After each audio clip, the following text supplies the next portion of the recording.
Hey guys, it's Maxie here.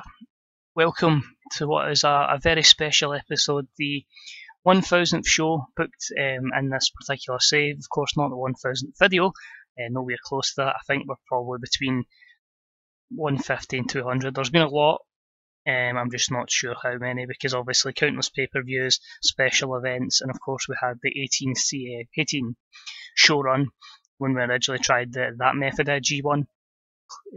Version of the G1 Climax. Obviously we changed it to the World Grand Prix before making it a one night event because it was a bit stale and it got kind of halfway through.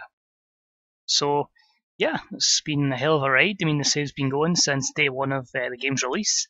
The database is actually Felicia's last one for TEW 2013. It was converted, and every so often, because I'm good friends with the Who, we'll import a bit of data from his databases, various wrestlers that obviously weren't around in May 2016. So it's been just after WrestleMania in Dallas when I started this. So yeah, as I say, it's going to be hopefully a good special event. Everything you'd expect to see in this type of show, you know, big matches with big consequences or big things in the line, and a couple of nostalgia moments as well. So yeah, let me know what kind of milestones you guys have got to. There'll be a lot of guys out there, quite a few anyway, that have probably done more than 1,000 shows. Bearing in mind, obviously, as much as I play TEW, I do spend a lot of my time playing Football Manager, F1, FIFA, so I probably don't play as much TEW as I'd like, but it's still a hell of a run, and I'm quite good with most games for longevity and saves.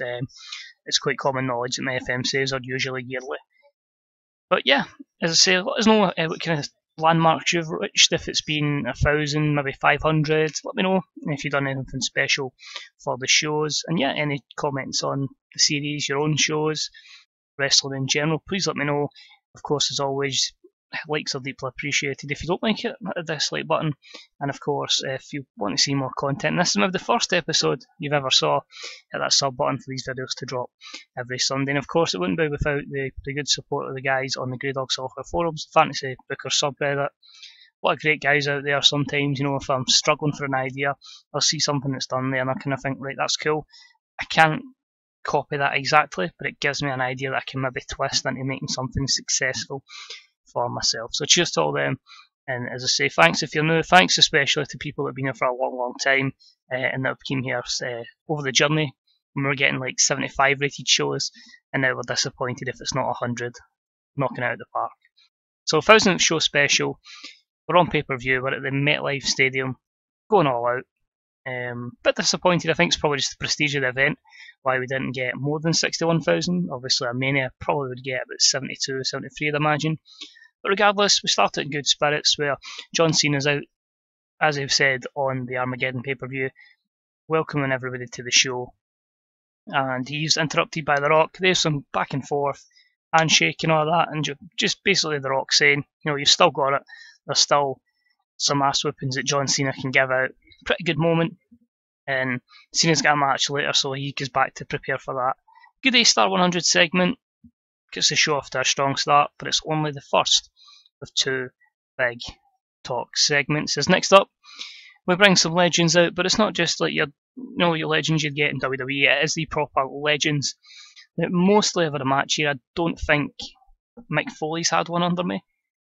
Sting might have, probably didn't either. Actually, I think his injury would have been there. But The Rock, we've had fighting for us. We've got Batista out there, Chris Jericho, Mick Foley, Sting, Triple H, Shawn Michaels, and our SmackDown Live commentator, of course, The Undertaker. So just a nice one-off special for all these spectacular athletes, great WWE superstars, and an A90 for that. Bear in mind, these guys are all here on a one-off deal. Next up, we had a bit of a inter-brand six-man tag, as Bray Wyatt was joined alongside his old friends from the old Wyatt family, Bray Wyatt and Baron Corbin, as they took on the Young Bucks and their friend from a while ago, AJ Styles, in a special match which had good wrestling and a decent reaction from the crowd, as Bray Wyatt and the Monsters Among Men defeated AJ and the Young Bucks in 13:58 when Bray Wyatt defeated AJ Styles by pinfall with a standing senton splash. So P81, overall I'm pretty happy with that. It's a nice wee moment there, putting AJ back with the Bucks. Short match, but overall the course of the night is to have good matches, but at the same time, some good moments. Next up, we decided to utilise a lot of our Women's Revolution roster. Various athletes: AJ Lee, Alexa Bliss, Asuka, Barbie Hayden, Bayley, Beautiful Bee, Billie Kay, Emma, Isla Dawn, Kairi Sane, Kaylee Ray, Laurel Van Ness, Liv Morgan, Mandy Rose, Melissa, Mia Yim, Nikki Cross, Nixon Newell, Peyton Royce and Sarah Logan participate. I'm just going to confirm, I've read the names out here, I'm not reading the names out for the men's one, because there's 60 in that, but I'll just let you leave the screen for a bit so you can see the type of guys that are in it, maybe jump through a few names. But it was a decent wrestle match, little heat, gives them exposure on the big event, and Laurel Van Ness won it in 1402, properly investing in this. She's getting so much good hype and good words from locker room leaders, maybe not for her wrestling, but certainly for her promos, and I feel like she's someone, once we split her from Lucky Cannon, could be massive, because she's still young as well. So Final Four were Alexa Bliss, Liv Morgan and Isla Dawn. Alexa out last, but it is Laurel Van Ness who picks up the win in a B82. Pretty good for a Battle Royal. Isla Dawn, most eliminations. Yeah, pretty sweet, and a few skill improvements.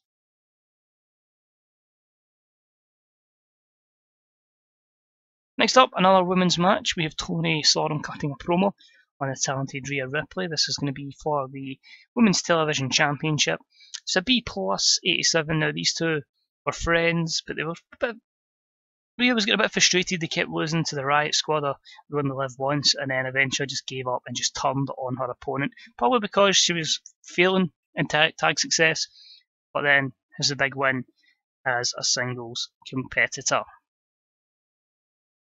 Match itself could have been a lot better, but it was a decent matchup, which sees a title change, and it was the talented Rhea Ripley who defeated Toni Storm in 1424 when she used underhanded tactics. She's a cheat, but she does win the Women's Television Championship. Some okay performances there, a B-76. So we're looking to see inconsistency, short match length. I think because of the lot of longer matches on the card, I didn't want to stretch this one for too long. Next up, they're back.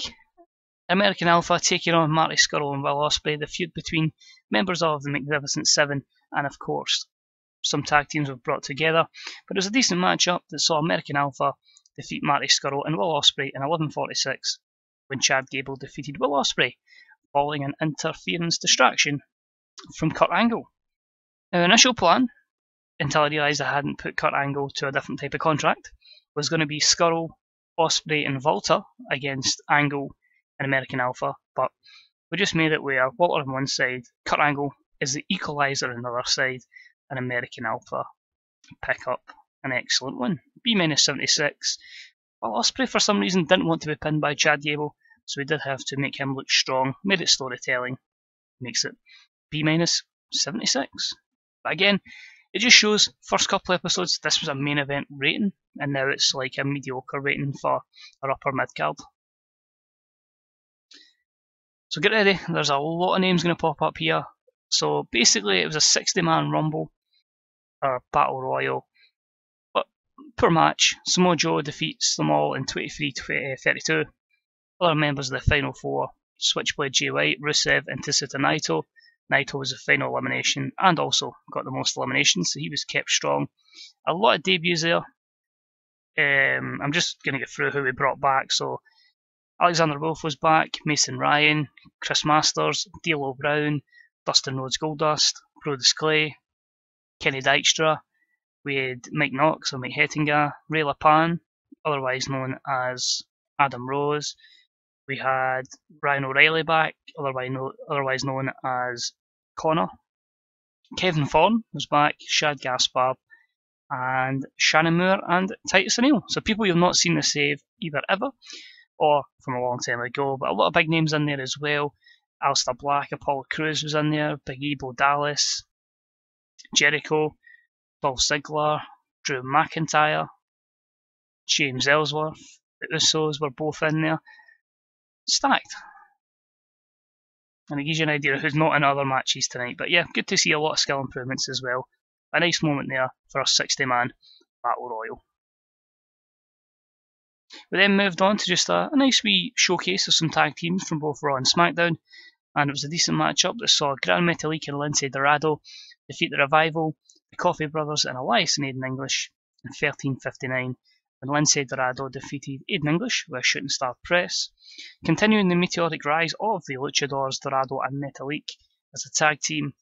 Very good B82, so delighted with that.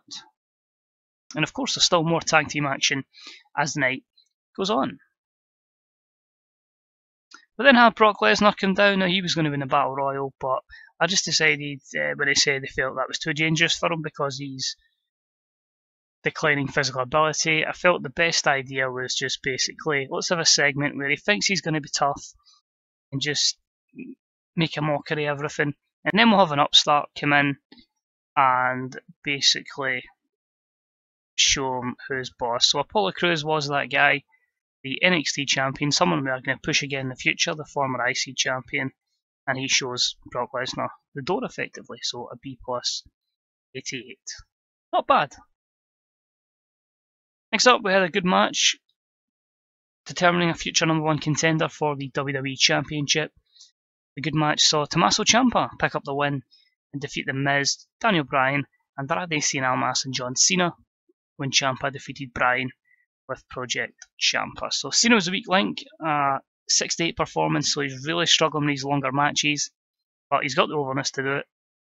A92, it doesn't mean we're getting John Cena for the championship, it does mean we are getting Tommaso Ciampa going forward. But yeah, we'll see what happens there. So good matchup, and as I say, the good thing is now with Raw, we're pretty much in a 5-week build, towards the Rumble, so there's times to build up these storylines going forward.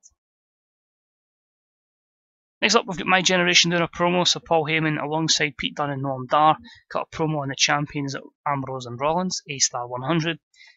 Disclaimer, initially this was just going to be My Generation versus Rollins and Ambrose. Apparently I've already done it 3 times, so I just decided, you know what, it's a great occasion. Let's give the NXT Tag Champions an opportunity and make it a triple threat. Because I didn't want to go and repeat the match with the Coffee Brothers as well, because it would just be too obvious and lazy. So the Epidemic get their opportunity. Can they possibly become double Tag Team Champions? The match ended up being an A90, which is still very good. It was a good wrestling match with a decent reaction from the audience. Ambrose and Rollins defend their championships and retain them in 22:33. First they defeated the tag team of Bobby Fish and Drew Gulak, the Epidemic, and then My Generation went next, Noam Dar and Pete Dunne. So a second title defence, but the good thing is they properly got Noam Dar and Pete Dunne to that next level, which I'm really delighted at. So overall, good match. Speaking of good matches, the main eventers in SmackDown that really didn't fit anywhere else, just decided to put them in tag team action, and it was about with great wrestling and good heat, as Adam Cole and Sami Zayn defeated Kevin Owens and Velveteen Dream in 21:34, with Adam Cole defeating the Velveteen Dream by a flying crossbody. I'm trying to think what to do with them going into this pay-per-view in 2 days' time, because obviously Sami and Velveteen didn't have a great match. I'm thinking again, possibly just a fatal 4-way winner, chance at Rumble, sorted. You build storylines off that, we'll see. An A90, 4 great performances, few negatives, inconsistency and the like. Then I've got a promo with Johnny Gargano. He says he's disappointed in the actions of Randy Orton. Johnny Gargano has fought and clawed for, this opportunity to be US champion, and then Randy Orton just comes in and just disrespects him. And then he's attacked him on SmackDown and just feels like, nah, enough is enough. It's time to defang the Viper, effectively. So A89. Match itself was also an A89, and it was a good wrestling match with a decent reaction from the crowd, as Randy Orton picks up the win over Johnny Gargano in 1911 using the ropes for leverage. Randy Orton is the US champion. I just feel like I've not done a lot with Randy on SmackDown. The main event's kind of full, and I feel like he deserves a title run of some sort, so we'll put him in the US picture. We'll see what happens going forward, but he picks up the win over Gargano, who's had a lot of defeats in a row on SmackDown. He'll be looking to try and pick up some momentum. We then had an outstanding match for the WWE Women's Championship. Ronda Rousey defending it in a six-way against five of her best females, in the form of Charlotte, Becky, Paige, Sasha, and Ruby Riott, who has just improved nothing else. It was a bout that had good wrestling and a decent reaction from the crowd. New champion alert as Paige defeated Becky Lynch, Charlotte, Sasha Banks, Ruby Riott, and Ronda Rousey in 22:43 when Paige defeated Ruby Riott with a rampage. So she's the new women's champion. She deserves it. She was always one of the most highly rated prospects in terms of the creative. So I just thought, put the rocket to her. It means I've got an idea at least one of my matches at WrestleMania for the women's side. Slowly get with 50% of the second match organised, so hopefully we can keep going. But great to even get to a stage where A92 for your women, and you're getting 88, 91s, 90s, and 93.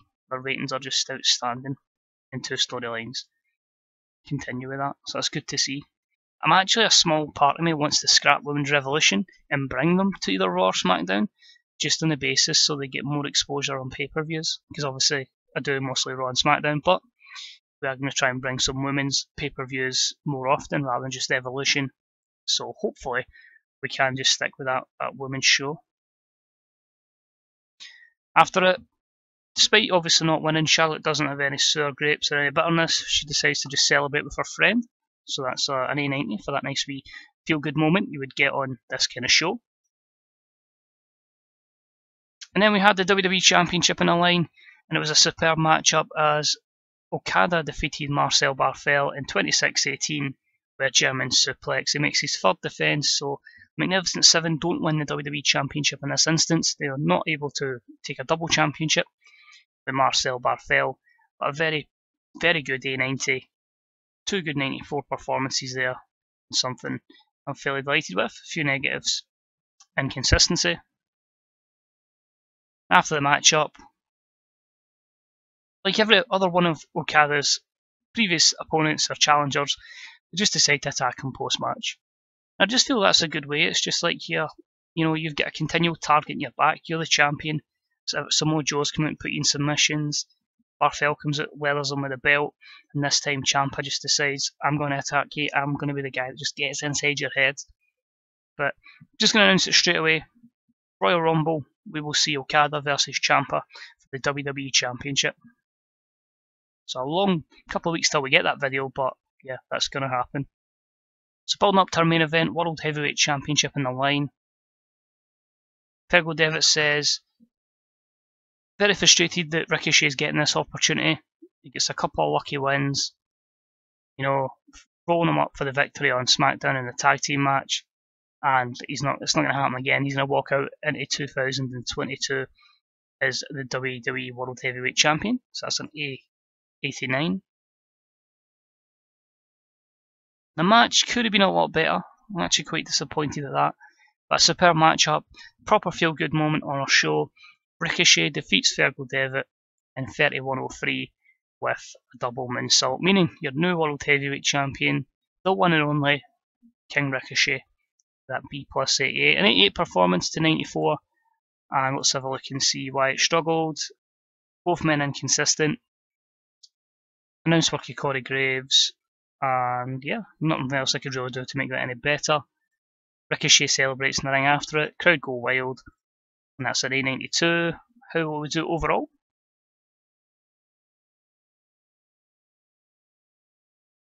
There we go. A-star 98 increases of popularity in 40 regions. You're probably again wondering why has this happened. Again, nowhere near it with any sort of matches, but because when you're setting the show up, big celebrities, special set, live band performances, major a band as we could get, properly giving this a WrestleMania type feel, is why we dragged this to an A98. So it probably could have been a 100 with a better main event, but at the end of the day, I think that's a fitting rating for what's been a very, very fun series to book. The first 1,000 episodes, well, first 1,000 shows that I've booked in it. But yeah, I intend to keep carrying on, as I say. Get 2 shows to book, NXT and the Women's Revolution, and then we're straight back with the SmackDown pay-per-view, TLC, and then we're cracking on. We'll see the top 500 workers in the world, the usual wrestler of the year, etc. and then we move on to Chicken, New Japan, Ring of Honor, Impact Wrestling, etc. And then after that, on the road to WrestleMania. So I'm just looking through my notes here. I say notes. I attend when I'm booking. It's been asked a few times, like how do I keep an eye on every story that I'm doing? I use a notepad, to be honest. I got a notepad from work and I just kind of keep it on that. Because it's all good and doing it in the stories in game. But this way I can do it in a lot of the time. I can just be lying in my bed and I'll go, that's an idea. I want to go that way with a storyline. So, not a lot I can really confirm so far. But we're going to see the rematch for the WWE World Heavyweight Championships. That's going to be Ricochet defending against Devitt.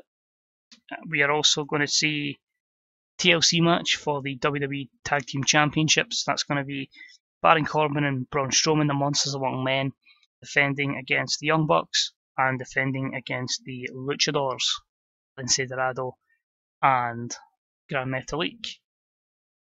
I'm looking at thinking the likes of a match for Rusev, likely to face Neville. Going to try and do something with Akam, and we might see some cruiserweight action as well. But yeah, overall I'm pleased with that. I think we'll just go with Ricochet and find them, Ricochet and Fergal Devitt, and we'll just praise them. I know it's another short title reign with Fergal, but again I just wanted to change the pace. I didn't want every title run to be a long one. I felt there was at times some we had to do that were very short. So freshens up a little bit, and there we go, Christmas in game. So a lot of people leaving WWE. We could get Alberto El Patron back.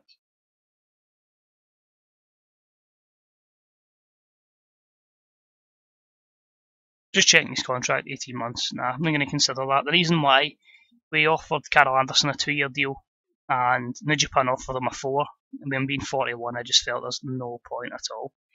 So it's just everybody leaving. That was a one show deal basically. Leave WWE. 1000 Special was an absolute success. AAA. Oh, can we get Primo back? Primo is 38 now. Actually a decent role on this. Let's see what they're offering. 2 years. You know what? We'll back up the road. Primo. We'll utilise in our cruiserweight division. But apart from that, nothing there really that otherwise directly affects us. Let's just have a look at this. I'll just be everybody leaving. So I'll just skip through there. Oh, a bit a day late, but we've got Alex Riley. So what I'll probably do is people that didn't make it today will probably be guest stars in the Royal Rumble. So there. Spoiler, Alex Riley is going to win the Royal Rumble. So Tyler Breeze wants to change his push, that's fine.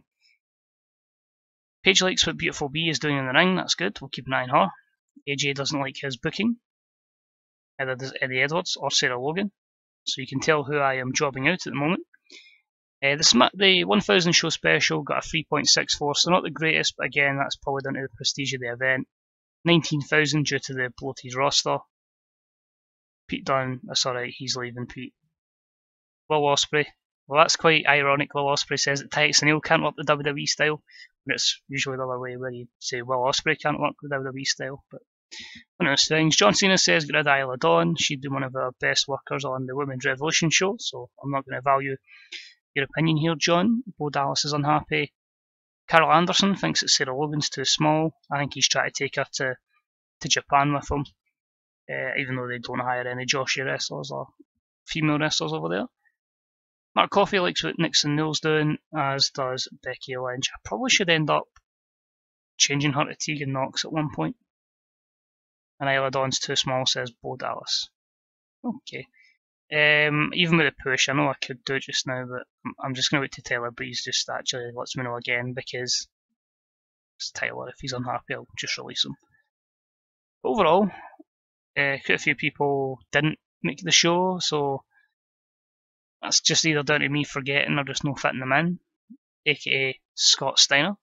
So I'll maybe just have like a fun random Scott Steiner cameo on a pay-per-view and everybody will be like, what? Fuck's Scott Steiner down here? So I might look at that, but overall, I've just noticed two things. So one, financial doing outstanding. Like, I can't complain about that. My momentum's down at 68. Now, I had a couple of poor shows where I just didn't do enough storylines, so I was trying to rush book them, admittedly, and I think that's hampered me too much. But I'm pretty sure in terms of size, we're still fairly safe. Just check 1, 2, 3, 4, 5. Hawaii's keeping us over the kind of threshold of that, so end of the day, we've got $807 million in the bank, we'll be alright. The deal for Raw is probably going to go. The ABC ratings are fantastic, so I'm probably going to move from MTV to ABC for Raw as well. Just means the pressure's on me to get 90 rated shows every week. But one thing I can really recap is just to confirm 5 years and 8 months, 1,000 shows. Best show was the Money in the Bank from this year. Best match was Roman Reigns, Seth Rollins, effectively our first 100. Highest attendance was Survivor Series just there, 78,000. So I'm hoping Mania can crack 80,000. Reputation has always been good. We're never going to beat that 14.28. I don't know what I've done with the buy rate, so I don't think I'll ever get to that level again. But our TV rating 60.90, and that's pretty much the reason why we're on with ABC. So that is going to be it for this episode. Thank you very much for tuning in. It's been much appreciated. I hope you enjoyed it. Again, let us know what you thought, and let us know what kind of special episodes you guys have done. But now we head on to TLC next Sunday, and that of course will be the rematch between Ricochet and Fergal Devitt for the World Heavyweight Championship. And then if you're interested to see, who's the top wrestlers in 2021 as we head to 2022, that video will follow in a week. So cheers for watching, appreciate it, enjoy the rest of your day, see you later, bye bye.